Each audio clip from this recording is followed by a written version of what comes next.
تو آپ کے ساتھ حدیث اور نبی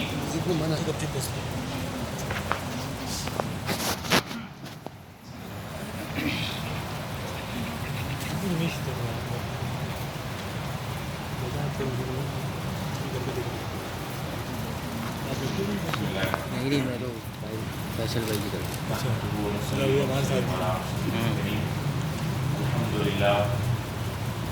الحمد للہ نحمده ونستعینه ونستغفره ونؤمن به ونتوکل علیہ ونعوذ باللہ من شرور انفسنا ومن سیئات اعمالنا من یهده اللہ فلا مضل له ومن یضلل فلا ہادی له۔ تمام تعریفیں اللہ کے لیے ہیں، ہم اسی سے اپنی کاموں کی مدد طلب کرتے ہیں اور ہم اسی سے اپنے گناہوں پر مغفرت طلب کرتے ہیں اور ہم اسی پر ایمان رکھتے ہیں اور ہم اسی پر بھروسہ کرتے ہیں۔ اللہ تعالیٰ جس کو ہدایت دینا چاہے اس کو کوئی گمراہ نہیں کر سکتا، اور جو کوئی گمراہ ہو جائے اسے کوئی ہدایت نہیں دے سکتا، اور ہم اس بات کی بھی گواہی دیتے ہیں کہ اللہ کے سوا کوئی معبود نہیں ہے، اور اس بات کی بھی گواہی دیتے ہیں کہ محمد صلی اللہ علیہ وسلم اللہ کے آخری رسول ہیں۔ شروع کرتا ہوں میں اللہ کے نام سے، اور جو کہ بڑا مہربان اور نہایت رحم والا ہے۔ اللہ تعالیٰ فرماتا ہے کہ اے لوگوں ڈرو اللہ سے، اس اللہ سے جس نے تمہیں ایک جان سے پیدا کیا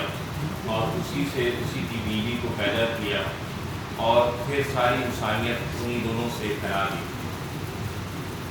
اور اس اللہ سے ڈرو جس کا واسطہ لے کے تم ایک دوسرے سے اپنے حقوق طلب کرتے ہو،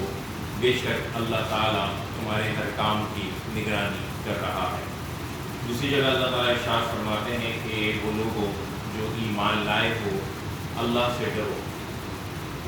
اور سیدھی اور صاف بات کہا کرو، اللہ تعالیٰ تمہارے اعمال کی اصلاح فرما دے گا اور تمہارے گناہوں کو معاف کر دے گا،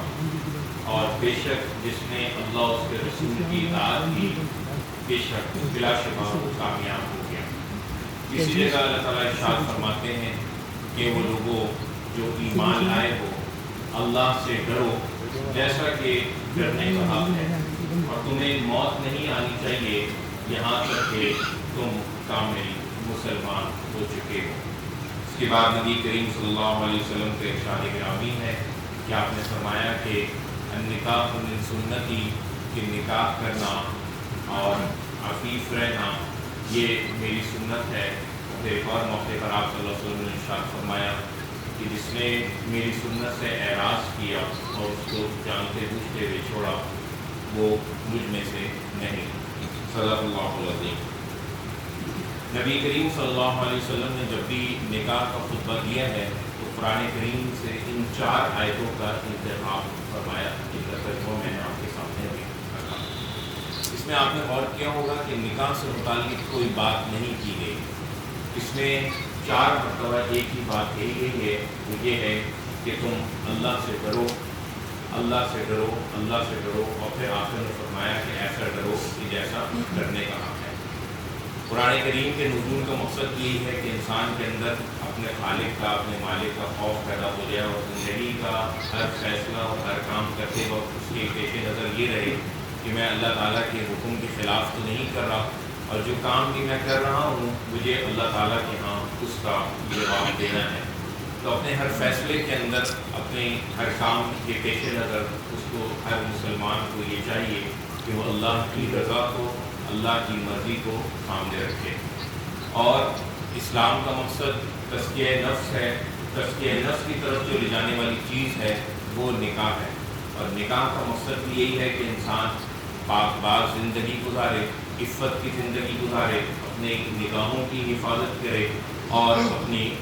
اپنے آپ کو جنسی بے راہ روی سے بچا کے رکھے۔ اور یہ جو نکاح کے موقع پر جو مہر کا ذکر کیا جاتا ہے یہ ٹوکن ہے، یہ ایک طرح کا بیانہ ہے کہ انسان یا دولہا اس بات کا اعتراف کرتا ہے اور اس کا اعلان کرتا ہے کہ میں جس سے نکاح کر رہا ہوں اس کا ساری زندگی میں کفالت کروں گا، اس کی کھانے پینے کی ذمہ داری، اس کے کپڑے اوڑھنے کی ذمہ داری، جیسا کہ وہ اپنے گھر میں اوڑھتی آئی ہے، اور اس کے رہنے کی ذمہ داری میں موت تک جو ہے اس کو اٹھاؤں گا۔ تو اللہ تعالیٰ جو ہے وہ ایک بہترین مسلمان بننے کی توفیق عطا فرمائے۔ جن کی شادیاں ہو گئی ہیں ان کو بھی اپنی ذمہ داریوں کو اسلام کے مطابق ادا کرنے کی اور حقوق کو نبی کریم صلی اللہ علیہ وسلم کے طریقے کے مطابق ادا کرنے کی توفیق عطا فرمائے۔ جناب عزیر محمد زبیر صاحب، میں آپ کا نکاح مہک اسلام صاحبہ سے، جو کہ صاحبزادی ہیں السلام سائیکل والوں کی، ان سے کرتا ہوں ظفر مالک صاحب کی اجازت سے اور ان کی وکالت سے، جن کے اوپر گواہ ہیں عدیل سلام اور نبیل سلام، جو کہ دلہن کے بھائی ہیں۔ جو آپ کا مہر ہے وہ 51,000 روپے ہے، کل معجل، یعنی آپ نے فوراً ادا کرنا ہے۔ تو کیا آپ نے مہک اسلام کو اپنے نکاح میں 51,000 روپے کے عوض قبول کیا؟ جی، جزاک اللہ مبارک۔ دعا فرمائیے اللہ تعالیٰ اس نکاح کے اندر برکت عطا فرمائے اور ہر قسم کے شر و فتنے سے دلہن کی گھر والوں کی حفاظت فرمائے۔ اللہم ربنا آتنا فی الدنیا حسنہ وفی الآخرۃ حسنہ وقنا عذاب النار۔ اے اللہ، ہمیں دنیا میں بہتری عطا فرما اور آخرت میں بہتری عطا فرما، اور اے اللہ ہم سب کو آگ کے عذاب سے بچا۔ ربنا هب لنا من ازواجنا وذرياتنا قرۃ اعین واجعلنا للمتقین اماما۔ اے اللہ ہمارے گھر والوں کو اور ہماری اولاد کو اے اللہ ہماری آنکھوں کی ٹھنڈک بنا اور ہم سب کو متقیوں کا امام بنا، یعنی ہمیں دیکھ کر ہمارے گھر والے تقوی پر عمل کریں اور تقوی والی زندگی پر چلیں۔ اے اللہ یہ جو نکاح ہوا ہے یا اللہ اس میں